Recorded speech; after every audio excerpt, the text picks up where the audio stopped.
Immerse yourself in the profound insights offered by Father Chuck Belmonte as he delves into daily reflections on various gospel passages from the Bible. February 18th, Sunday. Christ was tempted in order to show us how to overcome temptations. Lent commemorates the 40 days Jesus spent in the desert in preparation for his years of preaching, which culminated in the cross and in the triumph of Easter. 40 days of prayer and penance.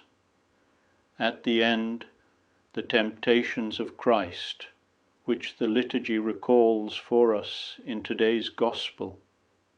The whole episode is a mystery which man cannot hope to understand. God submitting to temptation, letting the evil one have his way, but we can meditate upon it, asking our Lord to help us understand the teaching it contains. Jesus Christ being tempted. Tradition likes to see Christ's trials in this way. Our Lord, who came to be an example to us in all things, wanted to suffer temptation as well. And so it is, for Christ was perfect man, like us in everything except in sin. After 40 days of fasting, with perhaps no food other than herbs and roots and a little water, he feels hungry. He is really hungry, as anyone would be. And when the devil suggests he turn stones into bread, our Lord not only declines the food which his body requires, but he also rejects a greater temptation, that of using his divine power to solve, if we can express it so, a personal problem.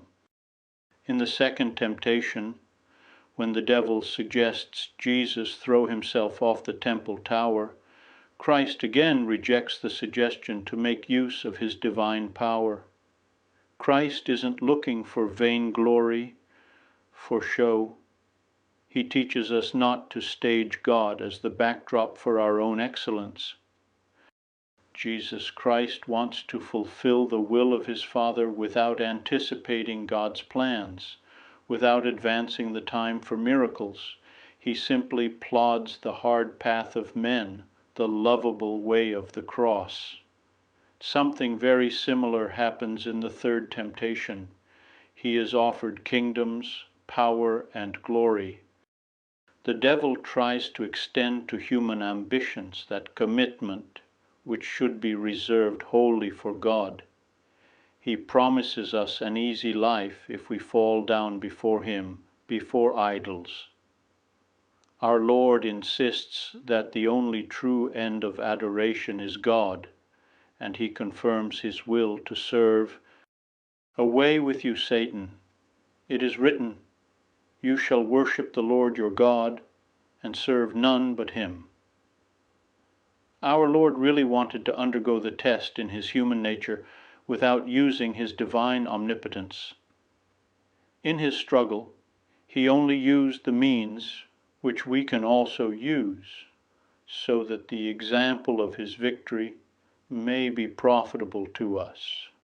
The Gospel for today's Mass gives us a powerful reason for staying firm and serene, keeping our calm when we are tempted. As St. Gregory the Great points out, the Lord, who came to conquer our death by his own death, likewise overcame our temptations by his own temptations. I would be delighted to extend another invitation for you to join me tomorrow, embracing the opportunity to once again immerse ourselves in the uplifting wisdom of Father Chuck as he guides us on our spiritual journey in faith.